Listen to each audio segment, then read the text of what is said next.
नमस्कार, आप देख रहे हैं इंडिया टीवी। आपके साथ मैं हूं मीनाक्षी जोशी। चीन के साथ लद्दाख सीमा पर लगातार तनाव बढ़ रहा है और इस टेंशन के बीच रक्षा मंत्री राजनाथ सिंह ने बड़ी बैठक बुलाई है। इस मीटिंग में सीडीएस और एनएसए के साथ तीनों सेनाओं के चीफ मौजूद रहेंगे।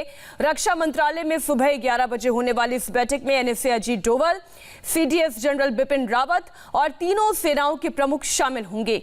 मीटिंग में चीन से बढ़ते तनाव और आगे की रणनीति पर चर्चा होगी और इसके साथ ही बदलते मौसम में एलएसी पर सेना को कैसे डिप्लॉय किया जाएगा, इस पर भी बात की जाएगी। हमारे संवाददाता मनीष प्रसाद जुड़ गए हैं इस खबर पर। मनीष, टेंशन बढ़ी है और किस किस स्तर पर बातचीत होनी है, किन किन मुद्दों को उठाया जाना है, आपके पास क्या जानकारी? मीनाक्षी, सबसे इंपॉर्टेंट जो मीटिंग है इस समय रक्षा मंत्री की ठीक 11 बजे शुरू होगी, जिसमें नेशनल सिक्योरिटी एडवाइजर, तीनों सर्विस चीफ, डिफेंस सेक्रेटरी मौजूद होंगे और साथ में सीडीएस होंगे। दरअसल जिस तरीके से मौसम में बदलाव हो रहा है, इसलिए लॉजिस्टिक, आर्म्स, एम्युनिशन की सप्लाई कहीं से भी बेरोक-टोक चलती रहे, इसीलिए लाइन ऑफ एक्चुअल कंट्रोल के हालात को लेकर ये मीटिंग है। दूसरी इसमें सबसे इंपॉर्टेंट मीटिंग ब्रिगेडियर लेवल बातचीत होनी है, जिस तरीके से कल हुई थी उसी के आधार पर आज भी होगी। और तीसरी सबसे इंपॉर्टेंट बात इसमें यह है, खासतौर पर पेंगोंग त्सो, रिचांगला और फिर उसके बाद black top, helmet top, Depsang और गलवान के इलाके में जो चाइनीज पीएलए का डिप्लॉयमेंट है वो इंक्रीज हुआ है। उसको काउंटर करने के लिए भारतीय सेना की पूरी रणनीतिक तौर पर जो तैयारी है, मीटिंग शुरू होती है और यहां से कोई और नए अपडेट आते हैं, हम दोबारा आपका रुख करेंगे। मनीष, आप नजर बनाए रखें। एलएसी पर टेंशन के बीच चीन बार बार भारत से बातचीत की पहल कर रहा है, लेकिन बात की आड़ में विश्वासघात भी चल रहा है। चीन ने लद्दाख बॉर्डर पर एक बार फिर से पीएलए जवानों की संख्या को बढ़ा दिया है। पेंगोंग त्सो झील के किनारे फिर से हलचल देखी गई है।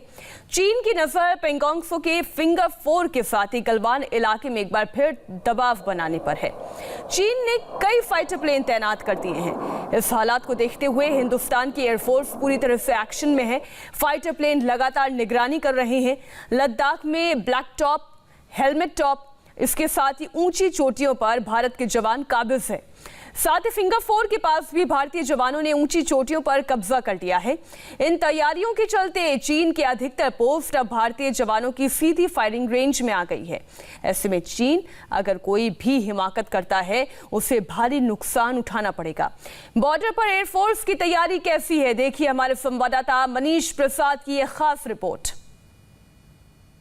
भारतीय वायुसेना के फॉरवर्ड एयरबेस पर अब पूरी तैयारी के साथ जो टारगेट फोल्डर है, यानी चाइनीज पीएलए के मेन एरियाज जिस पर इस समय भारतीय वायुसेना की नजर है, वो सब तैयारी कर ली गई है। ठीक सामने इस समय Su-30 फाइटर एयरक्राफ्ट दिखाई दे रहा है और ये अलग अलग फॉर्मेशंस में जो कॉम्बैट एयर पेट्रोल के साथ साथ जो फॉरवर्ड लाइन है और एयर डिफेंस मैकेनिज्म को पूरी तरह से मुस्तैदी के साथ इन्होंने तैयारी की है। हम आपको ये भी बता दें कि इस समय भारतीय वायुसेना के MiG-29 upgraded Su-30 with BrahMos Mirage 2000 fighter aircraft को यह पूरी जिम्मेवारी सौंपी गई है। भारतीय वायुसेना के सीनियर ऑफिशियल्स के मुताबिक दरअसल टारगेट फोल्डर तैयार करने का मकसद ये था कि जिस तरह से इनपुट ये मिल रहा था कि चाइनीज लगातार अपने गरगुंसा, काशगर, शिगात्से और होतान एयरबेस पर आर्म्ड यूएवी के साथ साथ अपने फाइटर एयरक्राफ्ट, बॉम्बर्स और J-20 को डिप्लॉय कर रहे हैं। उसके बाद भारतीय वायुसेना ने अपनी लोकेशंस और टारगेट फोल्डर के तौर पर इनको पूरी तरीके से मैप किया। इसमें ह्यूमन इंट और साथ में इलेक्ट्रॉनिक वॉरफेयर इंट की पूरी गैदरिंग की गई। यहां तक कि पैकेज फॉर्मेशन और स्टॉक पाइलिंग कैसे होगी, उसकी भी भारतीय वायुसेना ने तैयारी कर ली है। फॉरवर्ड एयरबेस से लगातार ये कोशिश की जा रही है कि चाइनीज मंसूबों को कहीं से भी कामयाब ना होने दें। जिस तरीके से चाइनीज अपने आर्म्ड यूएवी और साथ में फाइटर एयरक्राफ्ट के साथ साथ अटैक हेलीकॉप्टर्स के जरिए कोशिश कर रहा है कि लाइन ऑफ एक्चुअल कंट्रोल के काफी क्लोज आ जाए, लेकिन भारतीय वायुसेना के कॉम्बैट एयर पेट्रोल ने हर बार चाइनीज पीएलए को खदेड़ा है। एलएसी पर चाइनीज पीएलए लगातार एक्सरसाइज कर रहा है और बॉर्डर पर धमाकों की आवाज आपको साफ सुनाई देगी। इससे पहले भी ऐसी ही एक्सरसाइज करके चीन पेंगोंग झील के पास पहुंच गया था। हर बार की तरह इस बार भारतीय सेना चीन को जवाब देने के लिए तैयार बैठी है। बॉर्डर से देखिए हमारे डिफेंस एडिटर मनीष प्रसाद की एक और रिपोर्ट। इस समय लाइन ऑफ एक्चुअल कंट्रोल पर चाइनीज पीएलए एक बार फिर से एक्सरसाइज करने की कोशिश कर रहा है और यही वजह है कि जो लगातार धमाकों की आवाज आ रही है वो लाइन ऑफ एक्चुअल कंट्रोल के इस तरफ यानी भारतीय सेना को साफ सुनाई दे रही है। चाइनीज पीएलए का कहना है कि वो दरअसल एक एक्सरसाइज कर रहे हैं, लेकिन 5 और 6 मई के समय भी चाइनीज पीएलए एक्सरसाइज कर रहा था और उस दौरान वो अचानक ही पैंगोंगसो, गलवान, गोगरा के इलाके में आकर उसने अपना एक्स्ट्रा डिप्लॉयमेंट कर दिया और यही वजह है कि इस समय एहतियातन तौर पर भारतीय सेना ने रेचेनला और स्पांगूर गैप पर अपने आर्मर्ड और बीएमपी को तैनात किया है। इसमें T-90 टैंक्स और बीएमपी को तैनात करने के साथ साथ सेकेंड लेयर पर भारतीय सेना ने अपनी आरटीज को भी डिप्लॉय किया है। हम आपको ये भी बता दें कि रफाल को जहां फॉर्मली भारतीय वायुसेना की 17 स्क्वाड्रन जिसे गोल्डन एरोज कहा जाता है उसमें इंडक्ट किया जा रहा है, तो वहीं दूसरी तरफ इस समय भी लाइन ऑफ एक्चुअल कंट्रोल के फॉरवर्ड एयरबेस पर लगातार Su-30s, MiG-29 upgraded, Jaguars combat air petrol के तौर पर लाइन ऑफ एक्चुअल कंट्रोल के 826 किलोमीटर के इस पूरे एरिया को डोमिनेट कर रहे हैं। 24 घंटे सर्विलांस किया जा रहा है ताकि चाइनीज पीएलए की हर एक हरकत को मॉनिटर किया जा सके। इंडिया टीवी को इस बात की भी जानकारी मिली है कि चाइनीज पीएलए के फॉरवर्ड एयरबेस जिसमें होतान, गारगुंसा, कासगर, शिगात्से शामिल है, वहां पर होने वाली हर एक हलचल को भी मॉनिटर किया जा रहा है। कैमरा पर्सन चंद्रभान के साथ मनीष प्रसाद, इंडिया टीवी, लद्दाख। सरहद पर चीन के खिलाफ हिंदुस्तान की सेना ने पूरी तैयारी मुकम्मल कर ली है। एलएसी पर सेना के कई खतरनाक हथियार तैनात कर रखे गए हैं। चीन जैसे ही कोई हिमाकत करेगा उसको मुंहतोड़ जवाब दिया जाएगा। सेना ने सीमा पर special forces, engineering core, air defence तोप, टैंक, स्ट्राइक कोर और 14th कोर को तैनात कर रखा है। आपको बता दें कि इस 14th कोर त्रिशूल डिवीजन के नाम से ही ये जाना जाता है। त्रिशूल डिवीजन की ताकत क्या है, देखिए मनीष प्रसाद की एक और खास रिपोर्ट। चाइनीज पीएलए को इस समय फायर एंड फ्यूरी कोर के सबसे ज्यादा डर त्रिशूल डिवीजन से ही है। 3 डिवीजन जिसे त्रिशूल डिवीजन कहा जाता है और ये इस समय लाइन ऑफ एक्चुअल कंट्रोल के 826 किलोमीटर को पूरी तरह से डोमिनेट कर रहा है। इंडिया टीवी को मिली जानकारी के मुताबिक इस समय करीबन 45,000 भारतीय सेना के जवान यहां पर 826 किलोमीटर के लाइन ऑफ एक्चुअल कंट्रोल पर तैनात हैं और चाइनीज पीएलए के कंपैरिजन में ये 1:9 के रेशो पर हैं। हम आपको ये भी बता दें कि दरअसल जहां क्वीन ऑफ बैटलफील्ड कही जाने वाली इन्फेंट्री रेजिमेंट को लाइन ऑफ एक्चुअल कंट्रोल के पूरे हिस्से में तैनात किया गया है, तो वहीं टॉप रिजेस पर भी special forces, special frontier forces, उसके अलावा आर्टिलरी, मैकेनाइज्ड फॉर्मेशन को डिप्लॉय किया गया है। बैक सपोर्ट के लिए भारतीय वायुसेना ने पूरा अपना टारगेट फोल्डर तैयार कर लिया है ताकि अगर शिगात्से, होतान और गारगुंसा एयरबेस से चाइनीज पीएलए अपने बॉम्बर्स या J-20 को फ्लाई करवाता है या एरियल थ्रेट लॉन्च करता है तो उसे पूरी तरीके से काउंटर किया जा सके।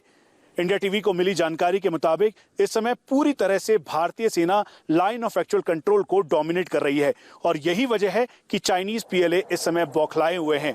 खासतौर पे चुमार, फिर उसके बाद पैंगोंगसो डेडलॉक की स्थिति होने के बावजूद भी भारतीय सेना ने फिंगर 4 के ठीक ऊपर के फीचर को डोमिनेट किया है।